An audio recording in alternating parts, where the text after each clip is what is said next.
I'll just go ahead and give you a heads up. Mark, Luke, and Romans. We're not going there yet because I want to recap where we were on Sunday. Sunday we were in the book of Ruth, chapter 1. We did not, y'all know the book of Ruth is just it's so much meat in that book. But for the sake of understanding setting the stage for how we troubleshoot, we went there. God took us there because in that first chapter of Ruth, we find that Ruth is at a crossroads. Ruth has a decision to make. Not just Ruth, Orpah had a decision to make. Naomi had a decision to make. But Ruth had a decision to make. In order for her to continue to live her life in a way where she experienced the goodness of God, she made a choice. The choice that she made was not about moving on and having another man. Y'all know we talked about, because when we talk about the book of Ruth, a lot of times people automatically go into the story of Boaz. But before we even get to Boaz, we're talking about Ruth, a woman who understands if I'm going to get to the next level in my life, I'm not saying, whether I'm married again or whether I have children, but if I'm going to go in a direction where my life is going to continue to be blessed, I need to stay with where I see my blessings have already come. And she recognizes that Naomi is a blessed woman. She recognizes that Naomi is a woman after the will of God, even though Naomi is mad, even though Naomi is bitter. God allowed Naomi to be a mirror.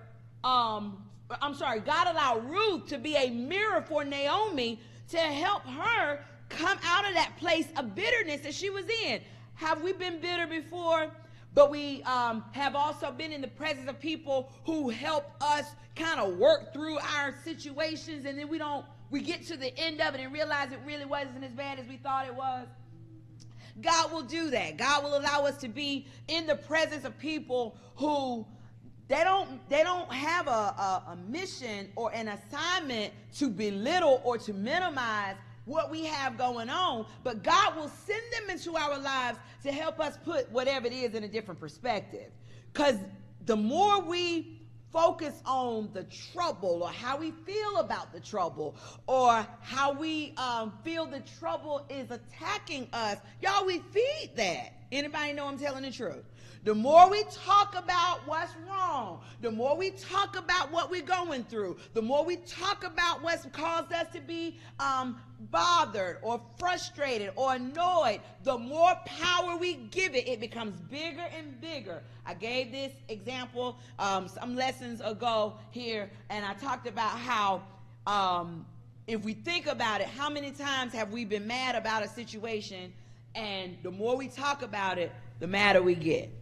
I mean, we talked about it. I'm going to tell Corey and Miss Katie about it. And the more I'm talking about it, I'm feeling the thing all over again. And then I go for a couple pews back, and Mom is saying, Sheikah, what's up? What's going on? And then I got to tell her the story. And think about it. How many times have we told the story? And the more people we tell the story to, the more details we remember. And I forgot about, I wish I had thought about that then, because if I had thought about that, then I would have said, so the more and more we talk about it, the more life we give it, and in doing so, we continue to set ourselves up to be stalled in our progress. Yeah. And progress is progress no matter what it is geared towards, or no matter the category, or no matter the wherever it is. If we are not mindful of us in this process, we are going to miss out. Now, when we talk about troubleshooting, there have been times in my life where I have misinterpreted the works of the devil. And if I was to think about troubleshooting before I know God like I know God now, I would have thought that troubleshooting meant looking and seeing how the devil is working. Looking for the different things that the devil is doing, okay? That's why I can't get ahead. That's why I don't have the money I thought I was supposed to have. That's why I don't have the peace I was supposed to have. That's why I'm not happy. That's why, we can talk about all of the things that aren't working in our lives and pinpoint every aspect of what's not working to something the devil is doing. Have you ever been there? Yeah. And look, that just is what it is. That's a part of our development as well. We don't know what we don't know until the Holy Ghost reveals to us something different. So I can recall looking at things that weren't going right in my life and instantly attributing those things to something the devil is doing. But then I discovered something through the word that was always there, but it just had not yet been made real to me, that if God is for me, no one can be against me. If God is going to allow everything to work out for my good, just like Joseph, you meant it for my bad, but God meant it for good, then my mind had to change, and I had to understand there is nothing that is happening in my life that God, by his power, cannot remove, cannot destroy, cannot pull down. So if things are happening in my life that God has not yet moved, I'm not going to give energy to the devil. If I'm talking about troubleshooting, I need to look within. I need to look in here. Because the truth of the matter is, however we respond to whatever the situation is in our life, that's not the work of the enemy. The enemy is only responsible for creating the situation. He has zero power over how we respond. He has zero power over how we react.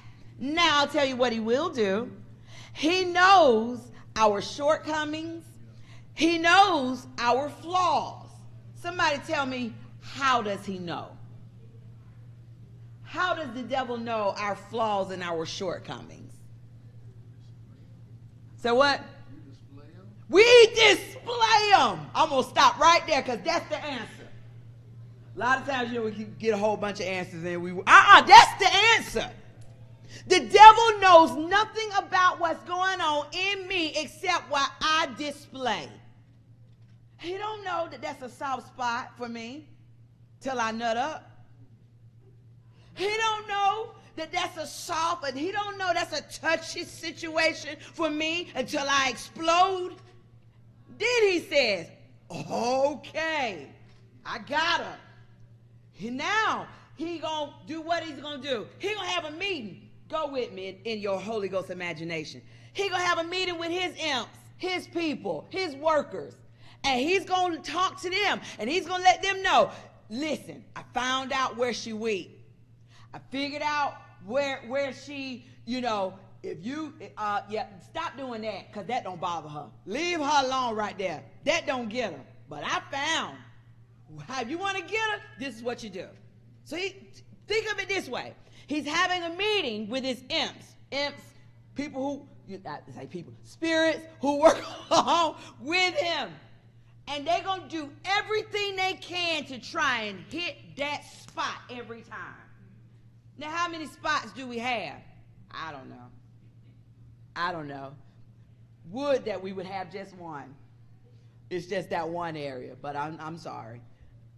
And perhaps you're, so close to God that you do only have one. That is not my testimony. I am still so much of a work in progress that there are several areas that are raw in me. And the power lies when we have emotional intelligence and awareness. That's where the power is. Don't let the enemy know more about what your triggers are than you do. Don't let the enemy know more about what rocks your world than you do. And here's how that happens. We refuse to admit we have a problem. Anybody ever been there before? We refuse to admit. Why? What are some reasons we don't admit we have a problem? Y'all talk to me. Why? Pride. Why else? Why else? Why don't we admit we have a problem? Don't want people in our business. Why else? What'd you say? Don't want to admit weakness. Why else? All of those are, yes, sir. Certain image you want to make sure you maintain in front of people. Why else? I'm not looking for a specific one, not like that first question I asked. Don't be scared.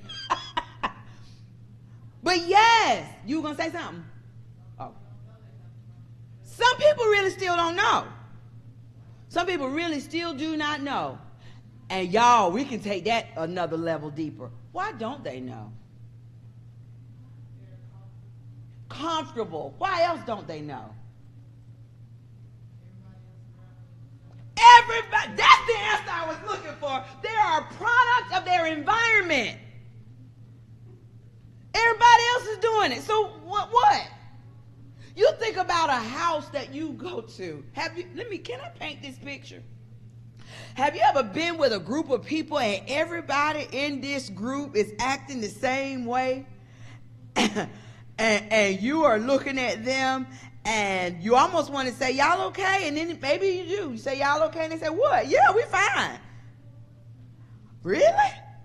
This is how y'all talk? This is how y'all engage with one another? That's not a culture that I'm accustomed to. You know, the kind of environment where everybody calls everybody B word. Y'all know what B word is. B, you clean today? Gosh. B, who did your hair? B, you must have got paid. You know, all of these are intended to be compliments, but I attach that word to it. I came up in an environment and in a culture where that word right there was words to get somebody slapped. Yeah. You don't do that. You don't call people that. You don't say that. But that's norm here.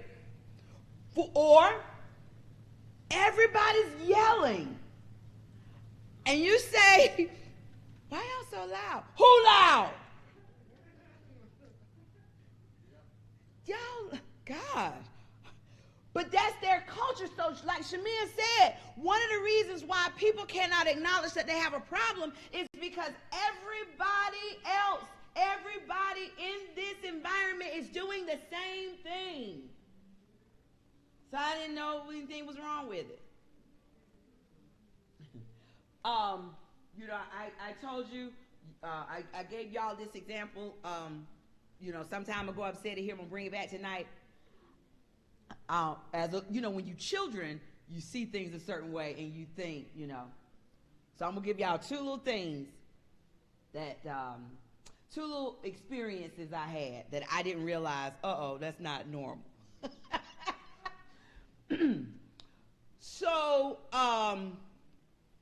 one, my granddaddy used to have a lot of money in his wallet.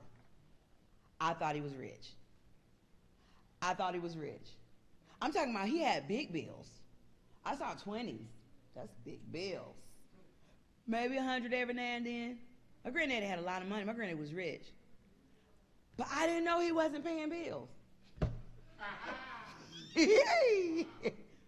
That's a story I found out later.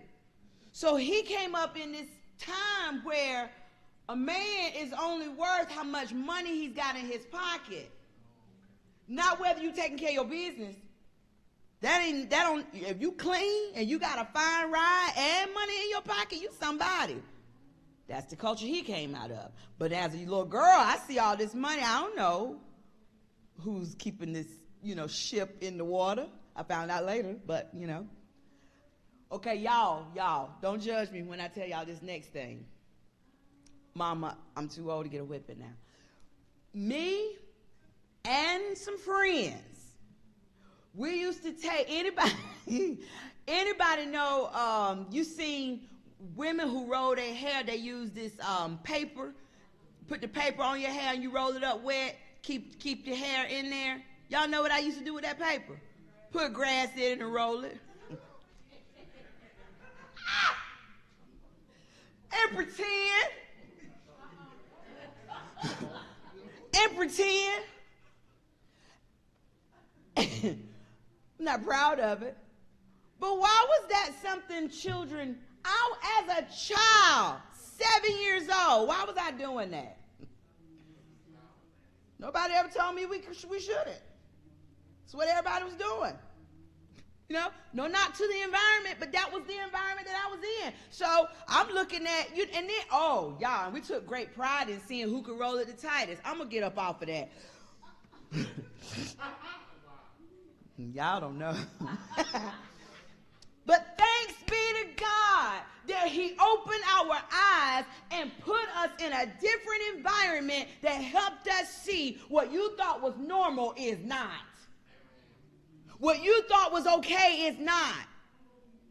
So all of that we connected to why people don't realize they have a problem, why people don't realize, or why people don't acknowledge that they have a problem, okay? Now, we're not going to spend a whole lot of time. I just wanted to backtrack, talk about Ruth and talk about Naomi and how the bulk and the climax of where we were on Sunday was that they both realized that the hand of God was on Bethlehem, Judah, and they needed to go back. And we closed out with the importance of sometimes going back to where you start because the hand of God is there. And it could be that hand of God was always there, but we couldn't see it because life was so chaotic around you, you may have not been able to see the hand of God.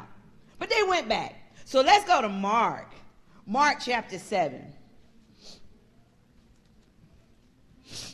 And I hope you grab on to tonight that what we're talking about is not, I'm not giving you tools of how to troubleshoot. I need you to see how to see the devil. I need you to see how to find the devil. I need you to be able to see you. I need you to be able to see you. Mark chapter 7, beginning with verse number 1.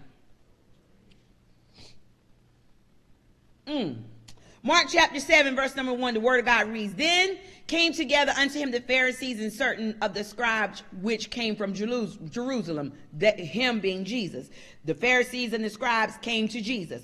And when they saw some of his disciples eat bread with defiled, that is to say, unwashed hands, they found fault.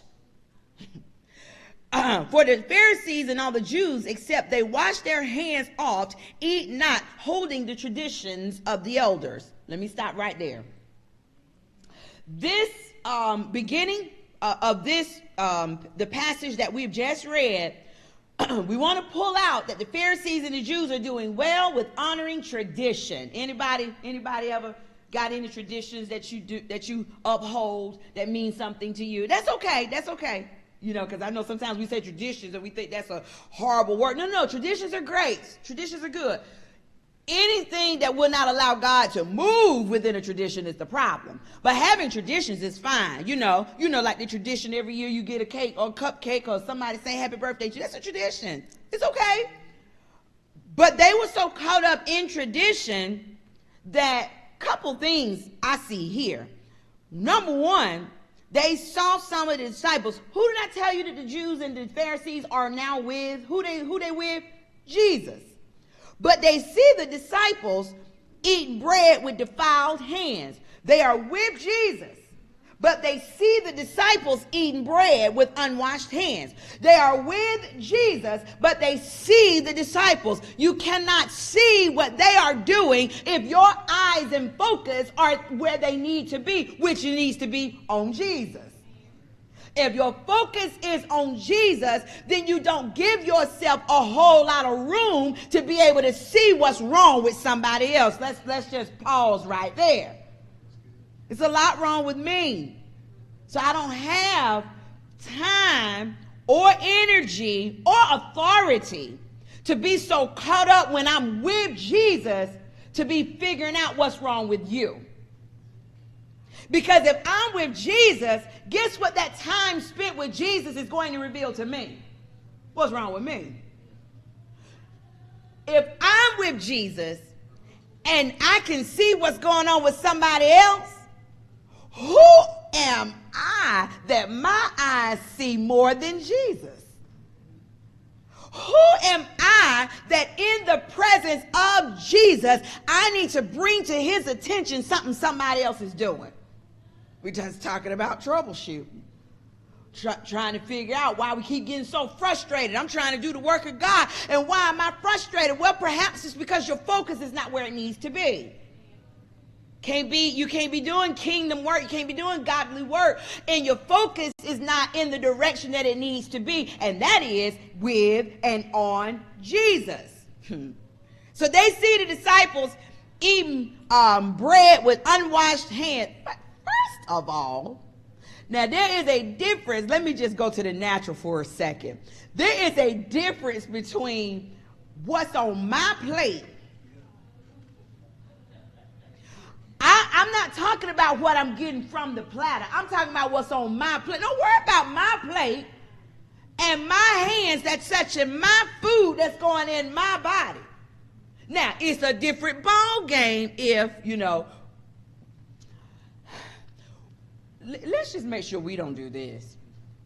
If we're in a gathering and someone has opened a bag of chips and they didn't put the chips on a tray where there's gloves where everybody can get, do you know the appropriate way to get chips out that bag is to what, y'all? Pour. Don't put your hands in the bag. That's a digression, but come on back. So teach people that, so, if you don't mind, because you pour. But at this point, we don't know how they getting the food. We don't know. But we do know their concern is not that they are contaminating the rest of the food. Their concern is that they eating food with dirty hands. Literally. What? Mind your business.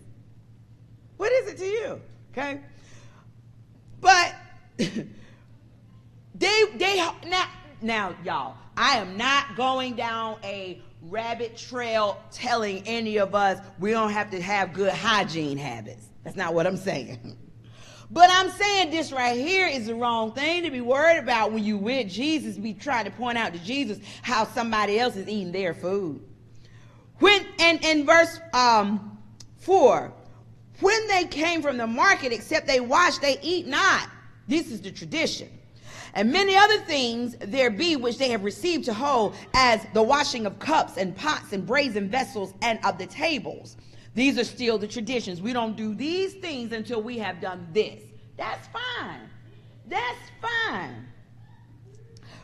But then he said, then the Pharisees and scribes asked him, why walk not thy disciples according to the tradition of the elders, but eat bread with unwashed hands? They won't know why. They won't know why they're doing it. Now, we don't even have to dig a whole lot deeper into this initial question, because what immediately jumps off the page when I see that is, mind your business. It's none of your business why they're doing it.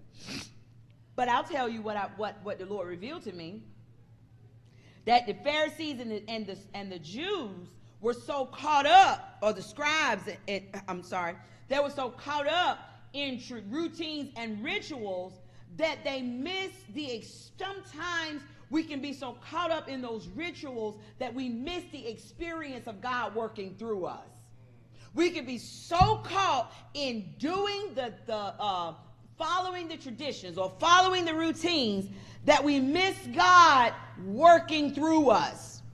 The disciples, however, and what I mean by God working through us, they had opportunity to glean, to learn, to grab, to grasp whatever they could from Jesus while being in Jesus' presence. I don't know about you, but I don't want to waste time when I am in the presence of Jesus himself, talking to Jesus about somebody else.